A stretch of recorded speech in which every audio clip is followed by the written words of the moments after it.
Bye bye. Dobbiamo andare via per sommare 2. Sì, fate auguri. So this man is saying that he doesn't take the people who are Zionists.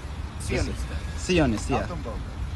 Un episodio spiacevole che però rimane solo un episodio fondamentalmente. Per noi sono tutti clienti.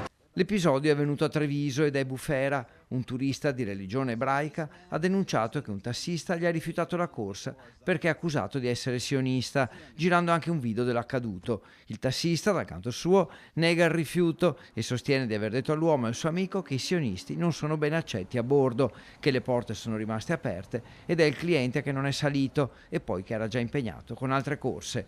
Diversa invece la ricostruzione del viaggiatore, che ha inviato una mail di protesta alla cooperativa radiotaxi di Treviso e al comune e che sta valutando di segnalare la vicenda alle forze dell'ordine. Noi siamo aperti a tutti, sui nostri taxi salgono tutte le persone, salgono gli animali senza problemi, non ci sono porte chiuse, non rimangono porte chiuse per nessuno. La cooperativa, che ha oltre 30 taxi associati e in arrivo altre 6 licenze per il trasporto disabili, ha comunque una posizione ufficiale e prende le distanze dall'episodio. Noi come cooperativa ci dissociamo dal comportamento del nostro associato. Adesso stiamo valutando se c'è la possibilità di qualche, chiamiamola punizione, di presa di posizione della cooperativa, ma dobbiamo ancora raccogliere più informazioni possibili. Il viaggiatore, un iraniano di religione ebraica, indossava la kippah, il copricapo indossato dai maschi,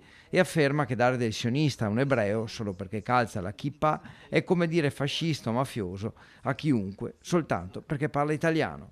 Credo che il collega abbia avuto un momento di difficoltà e abbia purtroppo additato, se vogliamo, questo cliente come capro espiatorio.